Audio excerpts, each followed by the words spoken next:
So eat, drink, and That's be another merry. one gone. Oh? I didn't think I would see you here. Are these two your friends? Yes, we had the fortune of meeting not too long ago. They are quite a knowledgeable and talented pair, and a pleasure to be around. Traveler, we were just discussing the history of Rex Lapis. Would you like to listen? This, good sir, seems not to appreciate the almighty power of the Lord of Geo. As a professional archaeologist, I'm inclined to correct some of his erroneous views. We are discussing the whereabouts of the first Mora. The first Mora? As everyone knows, the Lord of Geo taught the ancient people of Liyue the craft of smelting, creating goods that allowed them to develop trade with the early nations of that time. Today, Liyue holds the sole right to cast Mora in the entire continent of Tivat. The world's very first Mora should have been cast by the hands of the Lord of Geo himself thousands of years ago. According to my research, as well as my own hypothesis, I believe that this coin of unique historical significance has been passed down secretly through the years as a kind of token. For example, perhaps the Qixing who control the Liyue use it in some kind of unknown ceremony they hold when they come to power. No. My research indicates that the first Mora coin is not such a simple thing. Mora is a catalyst. This we all know. Even today, Mora is used in the mystic arts for its curious properties of weapon enhancement. The world's first Mora would no doubt possess the strongest power. My next historical treatise will boldly expound on the newest findings from my intense decade-long research. That is, that the Lord of Geo used this original Mora as a catalyst to enhance a dagger and a sword. A dagger and a sword? Well, buy the book when it comes out to read the full story. For now, I will only reveal this. The one who finds the dagger shall become supreme in Liyue, and the one who finds the sword may be crowned Liyue's sovereign. I can't say I agree. Let us not speak of the authenticity of the dagger and sword first. But Mora and money came about simply because they are a convenient measure of a contract's value. Rex Lapis just meant for Mora to serve as a catalyst for people to exchange and trade. The world's first Mora is probably just an ordinary coin created by Rex Lapis. As for its fate, the same as all Mora, I suspect. It was simply spent somewhere. I think that Mr. Hanshua's hypothesis seems reasonable. Mr. Zhongli's argument, on the other hand, lacks any evidence. How can you so easily dismiss the Lord of Geo's profound foresight? No, I am not debating right or wrong. I am simply stating a fact. Enough! Do you think you understand the Lord of Geo more than me? I know but little about history, and I wouldn't dare to brag. But discussion is meaningless if everyone has the same opinion, no? Well then, answer me this. Long ago, when Liyue Harbor was being constructed, the Lord of Geo taught the people how to build houses. The model home he used to teach them was completely cast from Mora, correct? That is correct, indeed. Okay, then tell me. Why would the Lord of Geo do something so extravagant if not because of the mystical power that Mora contains? There's a simple explanation, really. To the god of wealth and commerce, what material is easier to get than Mora?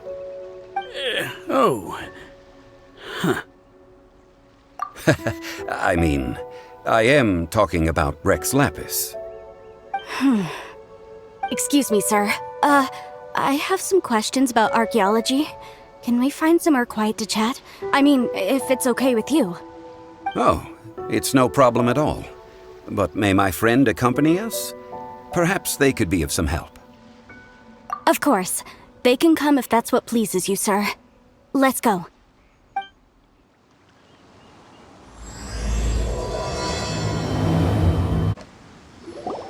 What I'm about to say is a bit disrespectful of the Lord of Geo and would draw a lot of angry looks. So it's best to discuss this somewhere quiet. Your argument just now exhibited acuteness of speech and thought. Most importantly, you don't fall for the boasting and acting of the others. You remain objective. So I have a question for you. Perhaps you will answer differently from other scholars.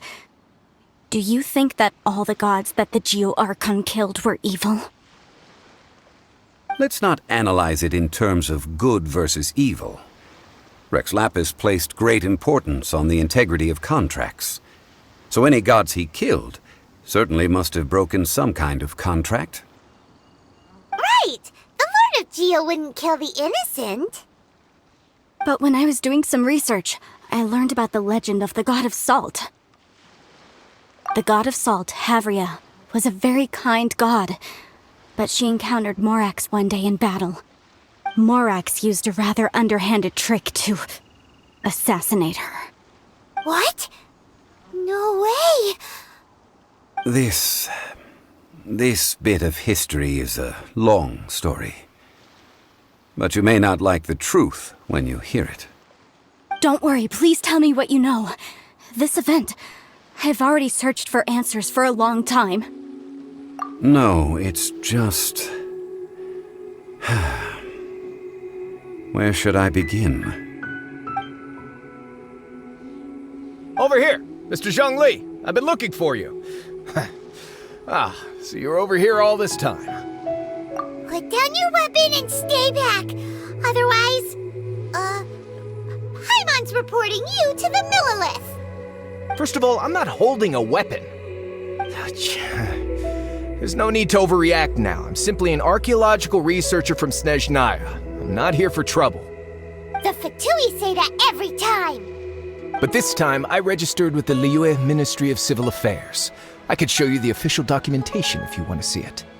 I will be conducting an archaeological survey here, the results of which will all be shared with the ministry.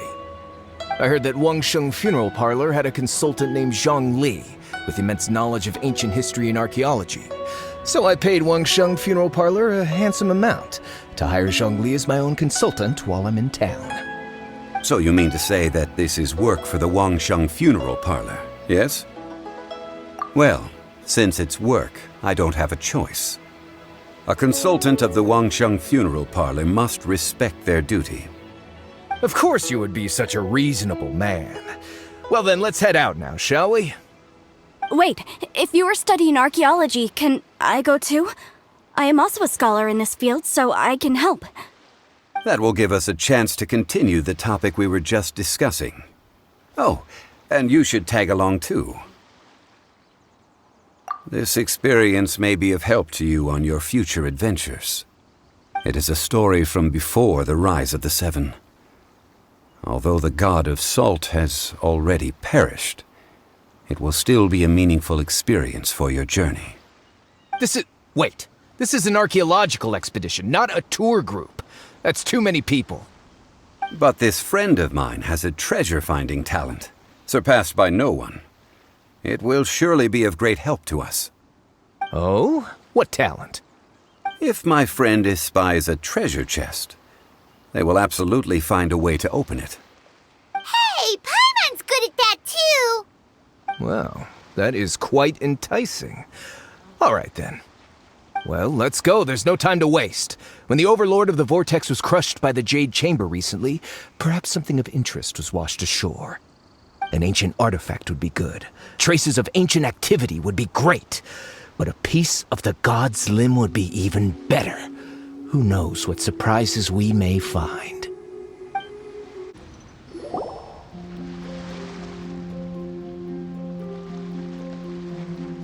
This place looks so ordinary. Can we really find anything valuable here? Huh? Paimon thinks it looks really grand. I don't mean the scenery, but rather that there should be something out of the ordinary. A big battle did just occur and all, and I don't even know where to begin looking here. Guyan Stone Forest is actually the perfect place to be, if you wish to learn about the gods or the history of the Archon War. Legend has it that Rex Lapis threw spears made of large rock into the sea here, piercing and crushing the overlord of the vortex. After many years of wind erosion, those stone spears have turned into the unique rock formations we see now. These mountains were the Lord of Geo's weapons?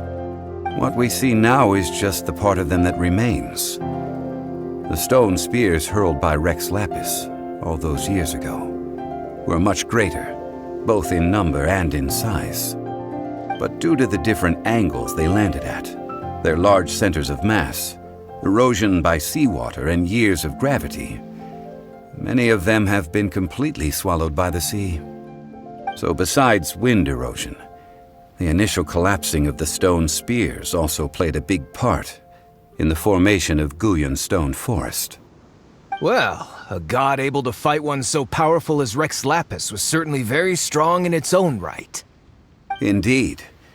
This is where the value lies in research at Guyon Stone Forest. Most of the objects from that time were lost to the sea. But the gigantic waves created by the overlord of the vortex have given those sunken objects a chance to see the light of day again. So you're saying that if we look carefully, we'll be able to get very, very rich. Rich with archaeological knowledge and historical value, yes? That's all I seek in life. Well, since we brought so many people, I think it would be best to split up and look. Okay then. I will go with my friend here. Although I have a smattering of knowledge in various disciplines, when it comes to archaeology, I can't compete with the expert here. Huh? Me? What's the matter? This is your profession. Why are you so surprised? I get it. I'll escort him then. Okay. If we find anything valuable or rare, let's meet on the shore opposite from here.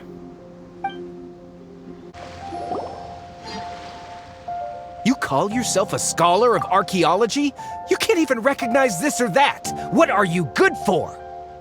We all have our areas of expertise. I already tried very hard to explain. Oh, stop arguing! What in the world happened? This girl just keeps bragging about how she's an archaeologist, but she doesn't even know anything about the surrounding ruins. I even know more than her. She left me to rely solely on guessing, experience, to find anything valuable to take back. Ugh, what a waste of time. I've just been researching the God of Salt, so I'm not familiar with sea relics. Is that so strange? And you kept asking about how much Mora everything is worth. Can the value of relics only be measured in Mora? Isn't measuring their value in Mora the easiest way? This also matches the traditions of Liyue, does it not? Now, calm down. No need to make a fuss. We were able to bring back some intriguing objects. Let's have a look. Oh, what a shame. These objects were indeed washed ashore by the overlord of the vortex, but they have nothing to do with the god besides being in the vicinity at the time. This stone slab we found, however, has a mysterious pattern and faint aura of divine power. Perhaps it will be useful for research purposes. Quick, give it to me. At least we didn't come for nothing. The power of the gods, yes! This is good. Oh, but these other objects are certainly worth a little something, right? It should be enough to cover the cost of hiring you. It's all mine. So, it's only valuable for research if there are remnants of divine power on it? Not at all. My quest to uncover the history of the God of Salt is because history can tell us about culture and beliefs. But you're just trying to use archaeology to get rich. Nonsense! I'm a professional archaeology researcher from Snezhnaya. I swear, if I'm lying, may the Lord of Geo strike me down. Oh, by the way, you probably don't want to sell that teacup. Oh? Why's that? That's not an ancient teacup. It's part of Ningguang's collection. It must have fallen here along with the Jade Chamber. So unless you want to mess with the Qixing... Ah, I see. What a shame. It was of such high quality, too. See? You do want to sell these objects! But, so what? Why can't I pursue wealth both intellectual and material? Don't be so simple-minded. All right then. No need to stay here any longer. I'm rather quite intrigued by the God of Salt too, actually. Let's go to Sal Turai next.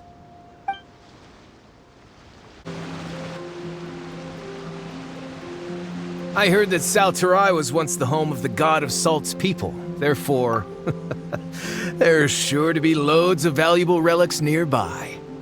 According to legend, the people of the God of Salt, Havria, enjoyed prosperous lives under her protection.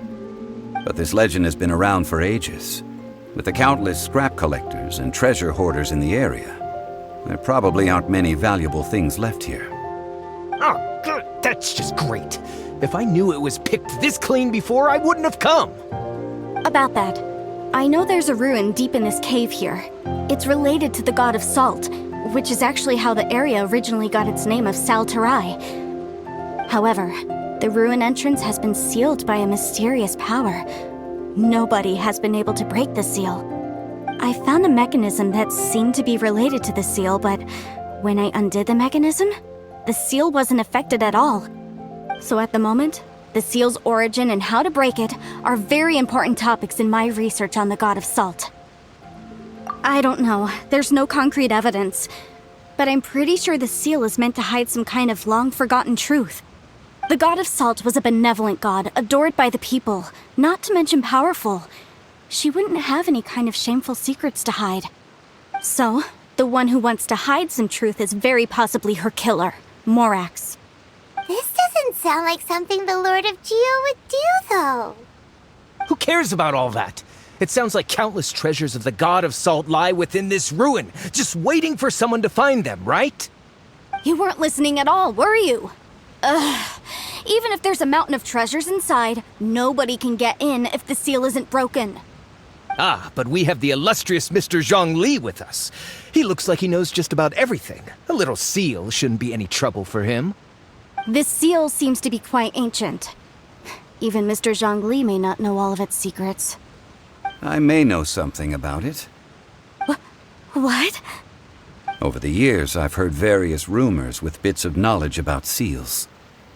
Although their references seem rather disorderly, they do in fact contain the secret to breaking seals. Let's go take a look at the mechanism Miss Wanyan just mentioned. Okay, since Mr. Zhongli says so, follow me then.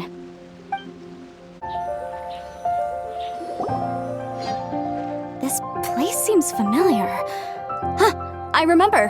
I think there's some elemental monuments here. So you're saying they're related to all this? When I investigated the seal last time, I had someone with a vision accompany me. But when we lit up all the elemental monuments, nothing happened. That's because you don't just need to activate them at the same time, but in a certain order as well. Otherwise, the seal will not be broken. The secret to this puzzle is hidden in the legends about the Archon War.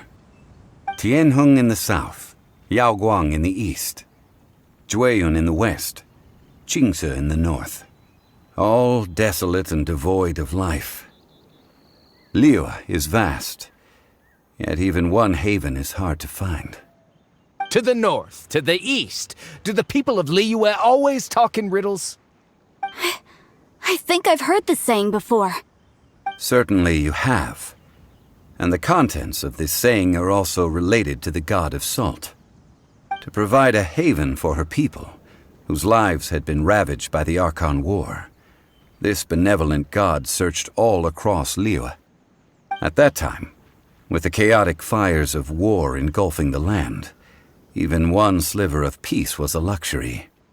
And that haven she eventually found is right here. Today, it is known as Sal Turai. How sad then. In the end, this peaceful place was destroyed by Morax. Okay, enough with these ancient stories. Now that we have the clue, hurry up and break the seal. Whatever happened doesn't matter as long as we can get inside that ruin. Tianheng in the south, Yaoguang in the east, Jueyun in the west, Qingce in the north. With this clue, you should be able to solve the puzzle.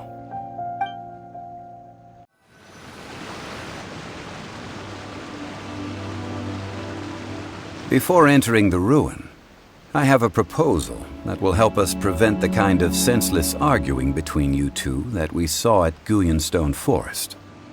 Okay. What is it? I propose you two agree upon a contract, stipulating that we alternate who gets claim to each treasure we encounter, with only one object permitted per claim. To show my sincerity, I won't be taking any treasure. This will just be between you all. Hey! Don't pass an opportunity like this up so easily! I don't agree. I mean, you want me to split the treasure with this amateur archaeologist? No, absolutely not. I don't agree either. He will only defile the precious relics left behind by the god of salt. I can't accept this. Well then, if the contract is not agreed upon, I will no longer serve as your consultant on this expedition. You will have to rely on your own experience to find whatever treasures are hidden in this ruin, as well as traps. You have the audacity to demand this. Okay then. Even half of the treasure in the long-sealed ruin of the God of Salt should be enough to make a fortune. If you want me to agree upon this contract, so be it. I just have one request, Mr. Zhongli. If we discover the truth behind the God of Salt, you must judge it fairly, even if the truth harms Morax's image. I can accept this arrangement. Well then, let's go.